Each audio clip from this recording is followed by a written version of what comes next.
Shalom and greetings again, brothers and sisters.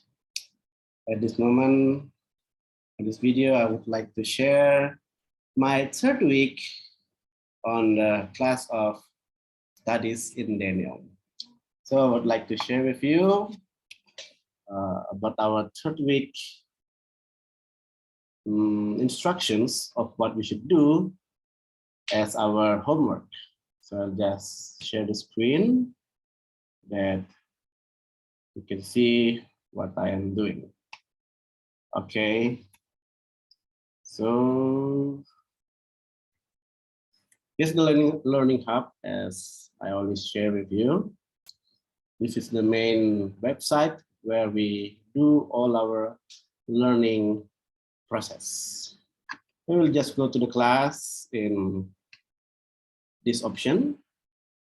It will directly open all the class assignments that I should do. We have already gone through this. The first week is already done. This is the submitted assignments. Second week also already done. Now we are on the third week. So we have this lesson instructions. We'll just go there. We'll open it on the other tab. So here's the instruction on the lesson 3. We are still looking at the wisdom of Daniel in 7 facets. This is the second segment, part 2, in which we will complete the study of these features. So the learning outcomes should be discuss the structure and major themes in the book of Daniel, interpret the wisdom of Daniel, and we have these readings on the book Secrets of Daniel, chapter 4, page 60 to 76, and chapter 5, page 77 until 87 for 2 credit students, and I'm taking the 2 credits part. I won't read the other parts. I have already explained this on the last video I had. So that's the instructions, and here's the video I also have already shared it with you, and the report I've already submitted. I will also share it with you. The reading report I have made. So here's the reading report. I'll just full screen it for a better view. Okay.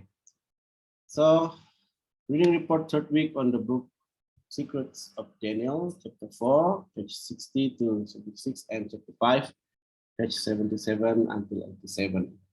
So here's what I have written. I love how the writer described King Nebuchadnezzar in this chapter, saying, for once, the king is in a good mood. Yes, that's the wonderful thing I found about what Dr. Dukan mentioned in his book about the mood of Nebuchadnezzar. For the first time that his mood is good.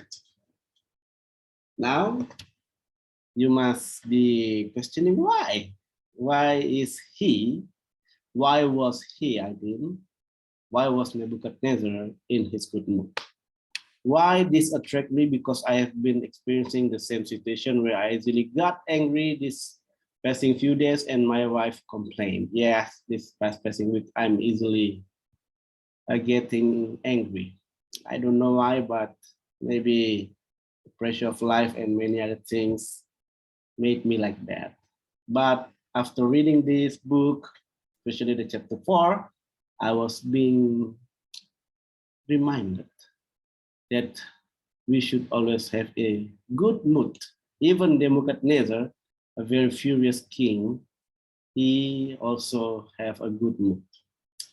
When reading that Nebuchadnezzar was in his good mood reminds me to be in good mood too, and left behind all those things that triggered bad mood. Yeah, everyone should be like that. You should leave behind all the things that triggered your bad mood.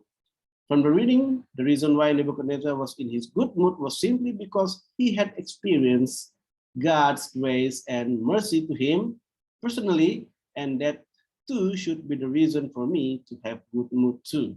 Right? Yes, of course. When you remember how God has been gracious and merciful to you, you will know that that is the reason why you should be thankful.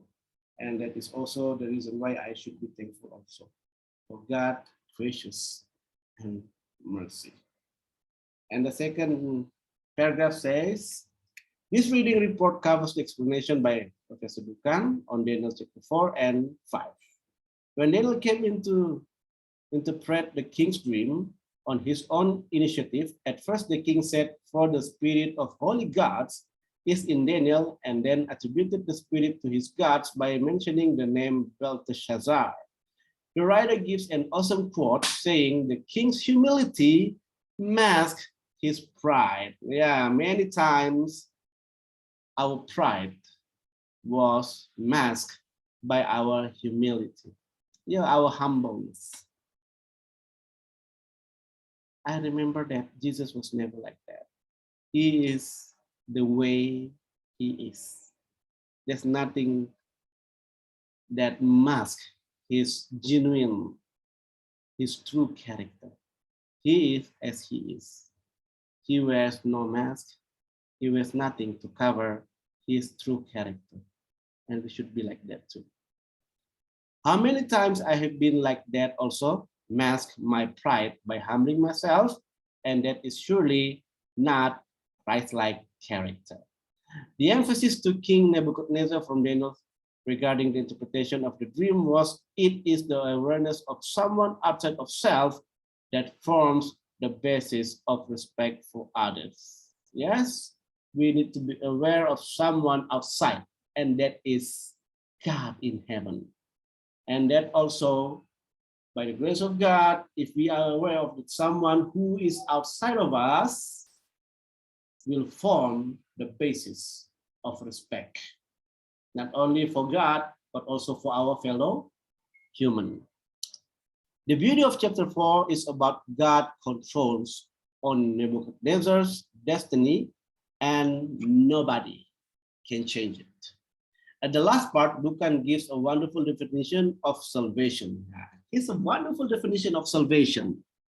Let's see, it says, only one who is capable of seeing beyond his or her own self can be saved. Salvation is from without, not from within. Like Nebuchadnezzar, we must raise our eyes toward heaven. Notice this wonderful quotation, saying that salvation is not from within, but from without, and only God can do that for us. Only God could and also will save us. And actually, we are already saved. We just need to continue to work our salvation in fear and, of course, with humble heart. And then we proceed to the third paragraph. The explanation about the fifth chapter was titled The Hand That Moves. Interestingly, Dukan explained how Belshazzar was actually tried to rewrite history by taking the sacred vases that his grandfather took from Jerusalem and used those vases to drink wine, and this provoked God. And what I found quite interesting was when Dukan said that most often God has met such challenges with silence. At times, his lack of response almost seems to approve of history's tortures and inquisitions. In our story, however, God takes on the king's defiance. Can you imagine? God isn't silent about this thing, what Belshazzar has done. When it comes to his holiness, when it comes to God's holiness, God won't keep his peace. He will directly intervene and we'll just continue, yeah? On the first lesson from this story is that one gathers from the vision of the hand is that crime produced its own punishment. Wow, wonderful. Crime produces its own punishment. So when crime was being conducted, don't tell me that the punishment won't come. Yes, it will. Sooner or later, it will come. Because God has the all-seeing eyes. He knows everything, and everything that we said, that we do, and even everything that we think that is in our thoughts, in our mind, all are recorded. So brothers and sisters, be careful what you think, be careful what you say, and be careful what you do.